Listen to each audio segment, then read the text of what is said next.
Tu caiu na dele, entre aspas? Quando ele surgiu, e isso é uma coisa engraçada, né? O Bolsonaro, na verdade, ele surgiu como uma força política, não como um político. O Bolsonaro surgiu como político há 30 anos atrás, né? Corporativista e tal, se elegeu para defender a corporação lá dos militares, não sei o quê, e ficou lá apoiando inclusive pautas do Lula, tá? Para se manter. Ele surgiu como força política depois de 2015. Né? Então já tinha tido o sentimento antissistema de 2013, que era o Gigante Acordou. Um negócio meio sem pauta. Eu tô puto. Com o quê? Não sei, só sei que eu tô puto. Depois você tem ali as forças pelo impeachment, em 2014. O Bolsonaro não foi protagonista em nada ali. Inclusive ele atrapalhou bastante o impeachment. Depois você... o impeachment? Hã? Ele atrapalhou o impeachment. Atrapalhou a articulação, cara. Mas aí são histórias de bastidores que o certo era até trazer o Kim, o pessoal aqui que participou bem disso. Ah, beleza. Não que ele era contra, tá? Mas ele embarcou só no fim quando ele viu que era inevitável. 2015, já tava ali, não, vai rolar impeachment. Ele também não tava muito aparecendo. Rolou impeachment em 2016, ele também não era uma figura. E depois do impeachment, no governo Temer, aí você começou a ter o Bolsonaro como uma possível opção para 2018. Nessa época, eu fui extremamente crítico ao Bolsonaro. E eu fui muito crítico a ele até julho de 2018. Inclusive eu fiz um debate na época com o Nando Moura. O Nando Moura apoiando o Bolsonaro, eu apoiando o Flávio Rocha. A gente estava tentando construir qualquer opção que não fosse o Bolsonaro. Uma opção à direita que não fosse o Bolsonaro. Tentamos o Dória, vimos que não dava. Tentamos a Moeda, vimos que não dava. Tentamos... Tinha mais um terceiro que eu não lembro agora. Até que nós caímos no Flávio Rocha, tentamos fazer o Flávio Rocha. Fiz um debate com o Nando em julho de 2018. Bom, não teve jeito. É Bolsonaro e Haddad, na época, que foi o segundo turno. Aí eu apoiei. Eu falei, ó, já que é contra o PT, eu estou apoiando. Só no segundo turno. No primeiro turno não apoiei. Inclusive, muita gente fala, você se elegeu nas costas do Bolsonaro. Meu irmão, em julho de 2018 eu fiz um debate batendo no Bolsonaro. Né? Depois que eu me elegi, que eu podia ficar 6 meses em casa, né, sei lá, assistindo Netflix, eu apoiei o Bolsonaro no segundo turno e... que foi a minha famosa foto com ele lá na casa dele e tal. Ele chamou a gente pra ir pra casa dele, fui eu. Na época um pessoal do Partido Novo, foi o Kim também, a gente foi na casa dele, apoiar ele no segundo turno. E quando ele começou a fazer cagada forte, em maio de 2019, nós batemos de frente. Qual foi a primeira cagada aqui? A primeira cagada, na verdade, a gente tolerou, que foi a articulação da reforma da Previdência, né? O que aconteceu? Quando o Temer trouxe a reforma da Previdência em 2016, isso é uma história que poucas pessoas vão saber e é muito triste. O Temer trouxe uma reforma que não era ideal, mas era uma reforma. Alguém está tocando nesse assunto, que é uma reforma da Previdência que a gente precisava. O que o MBL fez? O MBL propôs uma emenda à reforma do Temer, que tornava ali possível o título de capitalização, a Previdência por capitalização, etc. Uma série de questões. Chamamos um professor da GV para apoiar a gente e tal, um especialista. Cara, fizemos vídeo explicando. Nessa época, o Bolsonaro, inclusive o Eduardo, falava um monte de mentira. A Previdência não tem déficit.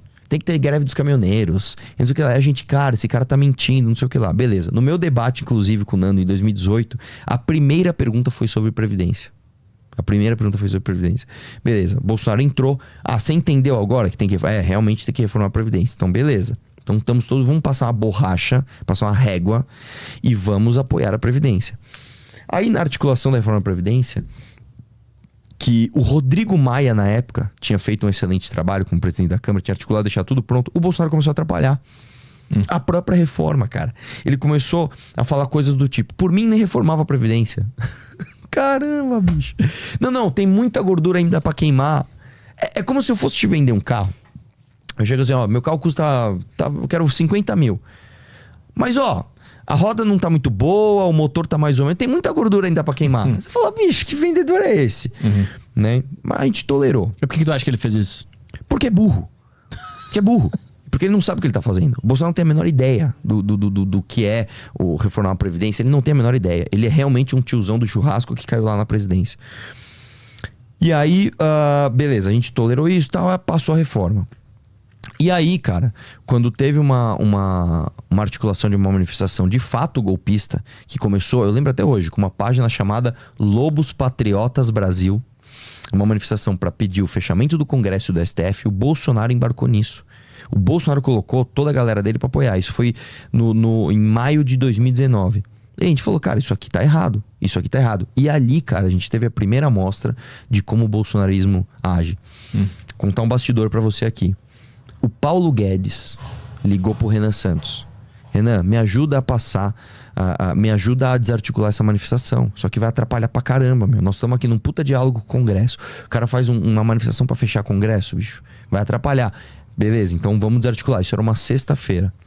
Eu liguei pro Coppola. Nós ligamos pra um monte de cara que se diz de direita. Meu, temos que desarticular. Não, vocês têm razão. Tem que desarticular, beleza, vamos desarticular, beleza. Isso foi uma sexta-feira. Aí o MBL fez uma live falando mal da manifestação. Olha, não pode, teve rage. Esses caras, teve hater. Vão fazer o quê? Vão fazer o contrário. Vão apoiar a manifestação. E aí eles apoiaram. E eu lembro até hoje. Eu falei com o Caio Coppola no sábado de manhã. Ele falou pra mim, conta comigo aí pra desarticular isso daí. Na segunda de manhã ele tava no Morning Show.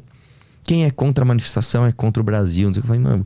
Mas era baseado no que essa manifestação aí? Essa manifestação, cara, como eu te falei, era uma manifestação a favor do governo, o que é um absurdo. O governo, no começo, fazer uma manifestação a favor do governo é pedir pra ser um governo de pressão. E não é assim que as coisas funcionam. E era uma manifestação que surgiu justamente pedindo o fechamento do Congresso do STF, o que é uma manifestação golpista e errada. E a gente falando, não façam isso. Aí pegou mal, falou, não, essa manifestação é aqui por outras coisas. E aí, engraçado que o Bolsonaro mesmo jogou tudo isso para debaixo do tapete. Pauta número 1, COAF com Moro. Quem é que destruiu essa pauta? O próprio Bolsonaro. Manifestação da Lava Toga. Quem é que depois, anos depois, destruiu essa pauta Lava Toga? O próprio Flávio Bolsonaro. E tinha mais uma que eu não lembro. A COAF com Moro. Tinha mais uma que eu não tô lembrando agora o que é. Se não me engano, era fim do foro privilegiado, que também o próprio Flávio depois votou a favor de aumentar o foro privilegiado. Então, assim, a gente viu isso antes de todo mundo. E a gente avisou e a gente apanhou.